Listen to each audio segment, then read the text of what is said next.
Hey everybody, in this video we're going to be examining the concept of derivative as a rate of change. If you want to follow along, the links to the companion worksheet are in the description below. So let's get started. Now the idea of derivative as a rate is not going to involve a lot of computation or a lot of work per se, but what it is more examining what does the derivative mean in these contexts. So for number one, we're talking about the temperature of a potato that's just been taken out of the oven. And T is the number of minutes since it was taken out of the oven. Now, one thing I like to do in problems like this is I like to give myself a little sketch. Doesn't have to be very detailed, but it helps. So the horizontal axis is labeled time, and the vertical axis is temperature. Now, if this is a potato that's been taken out of the oven, that means it's going to come down and then it's going to level out at some point at whatever the room temperature is. Now, what are the units of f prime? Well, the y values are temperature and the x values are time. And so the slope is going to be the change in temperature over the change in time. That's what the derivative measures. And so that means that our unit here is temperature is measured in degrees Fahrenheit and time is measured in minutes.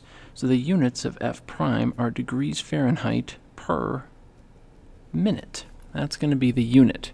So it's measuring how much roughly in per minute this potato changes. It's temperature. Now part B says, is that change, is f prime positive or negative? Well, since potatoes are taken out of a hot oven and it's falling, that means it's losing temperature. So that means it's negative. The potato temperature is decreasing.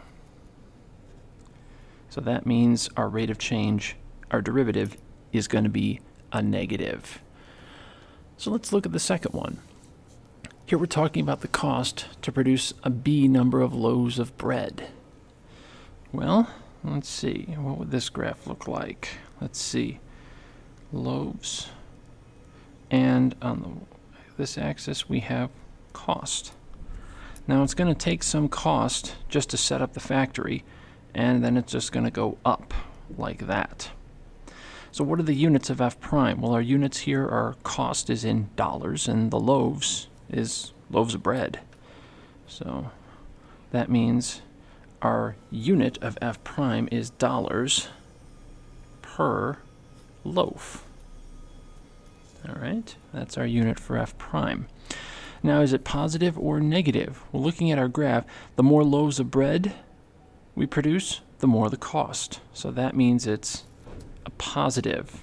The cost is increasing. All right, so for part C, it asks, what does f of 200 equal 35 mean? Now, 200 is what we're plugging in, and that is our horizontal value, or our x value, which is loaves of bread. And then 35 is what we get back for the cost. So that means it costs $35 to make 200 loaves of bread. That is what that is telling us. That's telling us something about the function. But part D is telling us something about the derivative. F prime of 200 equals 0.58. Now again, 0.58 is number of dollars per loaf. Now what messes people up is we're saying when we're making 200 loaves of bread. So when making 200th loaf, it costs 58 cents per loaf. Now that's the amount of cost that's going to take to make just one more. It costs 58 cents per loaf. Or another way you could say it is it costs 58 cents to go from 200 to 201 loaves.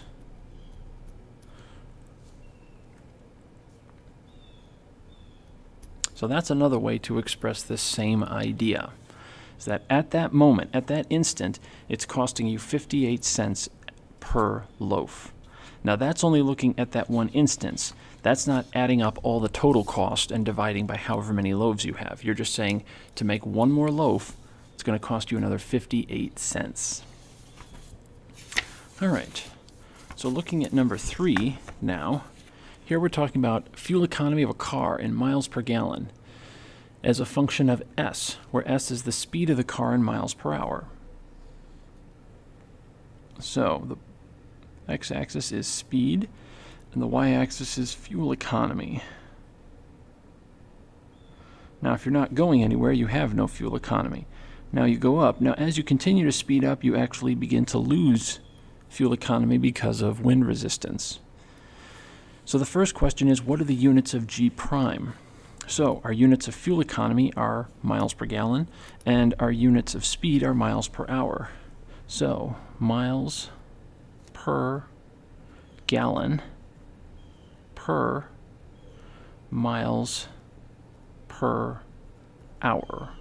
It's kind of an awkward phrase because we're treating miles per hour as a quantity, and then miles per gallon, and then miles per hour as two quantities, and yet we have per 3 times here. Now, one other way you could simplify this algebraically is to write this as miles per gallon divided by miles per hour. Now remember that we only multiply fractions. We never divide them. So that means that if I'm going to multiply, if I want to divide miles per gallon, I'm really multiplying by hours per mile. And so what happens is miles actually cancels out. And so a more simplified unit is hours per gallon. And so what that's saying is, how many hours of driving per gallon are you getting out of that? Now, most people would just be happy with just that, but if you want to simplify and do a unit simplification, you can write hours per gallon. So for part B, what does G of 55 equals 24.7 mean? So we're plugging in 55, that's our speed, and we're getting 24.7, that's the fuel economy. So we're saying when driving 55 miles an hour, 55 miles per hour, I'll abbreviate that mph, we get 24.7 miles per gallon. I'll write that mpg. That's our fuel economy. Now, part C says G prime of 55 equals negative 0.54. Now here we're talking about the derivative. We're talking about the rate. So when driving 55 miles per hour, what's happening is we are losing fuel economy at the rate of negative 0.54 miles per gallon for every mile per hour. An awkward phrase, to be sure, but what that means is if we were to increase from 55 to 56, our fuel economy would go down by negative 0.54. That's one other way that that's telling us that. All right, number 4, the number of inches of rain that have fallen since noon. T is time in hours since noon, so we want to interpret these 4 statements.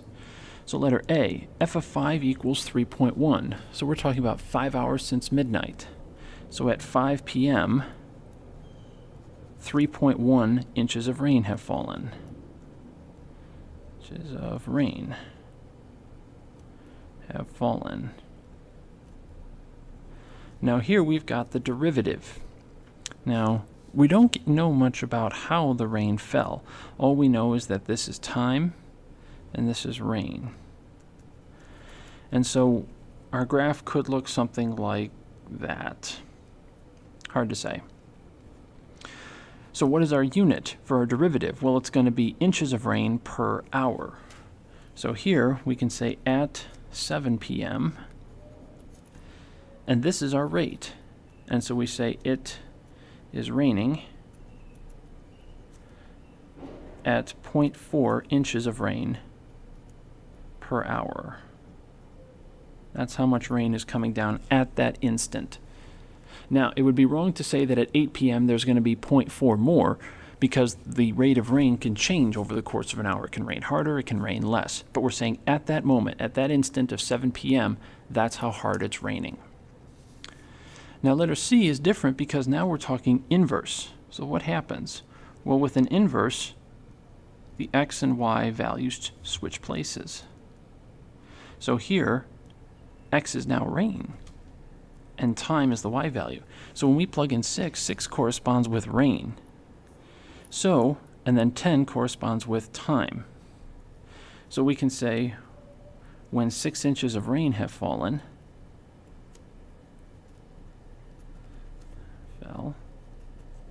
we can say it was 10 p.m.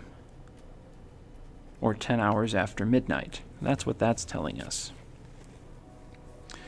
All right. Now, this one's very interesting because we take the derivative of the inverse. So we're looking at this graph and saying, what's the rate?